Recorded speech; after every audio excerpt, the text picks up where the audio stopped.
London, 2024. A city that never sleeps. A city that thrives on its vibrancy, its culture, its people. But beneath the surface, a darkness lurked. A darkness so cunning, so calculated. It preyed on the most vulnerable among us. A darkness that wore a mask so convincing, so charming, that no one could see the monster beneath. His name was Zhenhao Zou, a Chinese national, a PhD student, a man who appeared to have it all. Smart, wealthy, charismatic. He was the kind of man who could walk into a room and command attention. The kind of man women felt safe around. But appearances can be deceiving. And in Zou's case, they were dangerously so. It started in September 2019. A young woman, out for a night with friends, met Zou at a bar. He was smooth, charming, attentive. She felt a connection, a spark. Little did she know, he had something far more sinister in mind. He offered her a drink, something special, something that would make her feel even better. She took it, unaware that it was laced with a powerful sedative.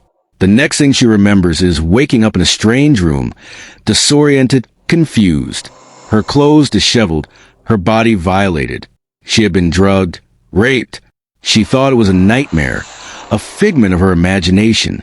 But it was real, and it was just the beginning. Over the next few years, Zou's pattern continued. He would charm his victims, gain their trust, and then strike. 3 women in London, 7 more in China. 10 victims in total. Their lives shattered by a man who saw them not as human beings, but as objects to be used, discarded, and forgotten. The first breakthrough came in January 2024. Police raided Zou's flat in Elephant and Castle. They found evidence, drugs, cameras, videos, the chilling proof of his crimes. The videos, in particular, were disturbing.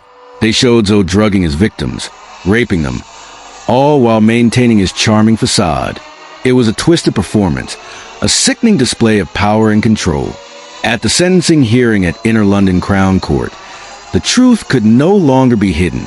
Judge Rosina Cottage KC, her voice firm and unyielding, delivered a scathing indictment.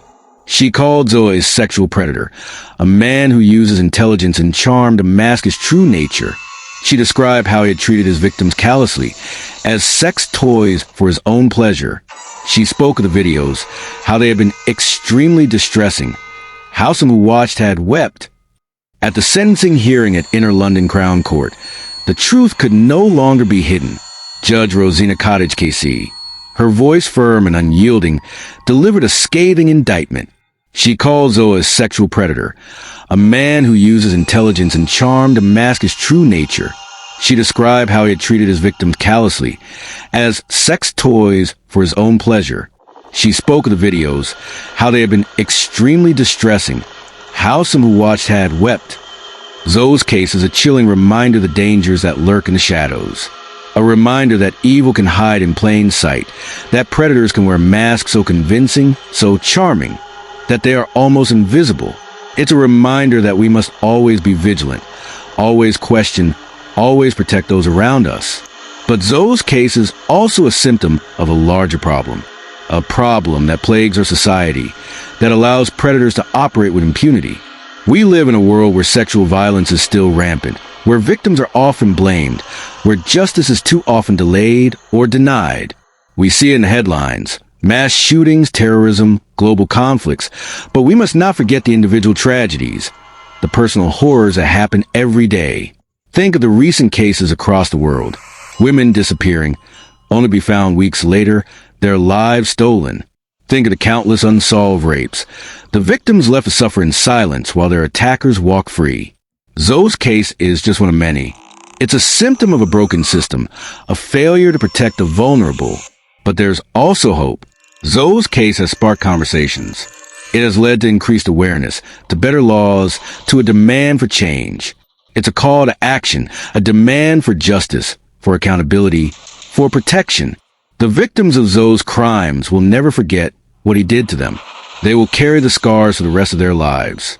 But their courage, their strength, their willingness to speak out, these are the things that will bring about change. These are the things that will ensure that Zou's crimes were not in vain. Zhenhao Zou, the charming predator, is now behind bars. But the fight against sexual violence is far from over. It's a fight that requires all of us, men, women, everyone, to stand up, to speak out, to demand change. It's a fight that requires us to shine a light into the darkness, to never forget, to always remember. And so, the story of Zhenhao Zou ends, not with a bang, but with a whisper that echoes in the hearts of his victims, a whisper that demands justice, and a whisper that reminds us all, in the end, we are only as safe as the darkness around us allows.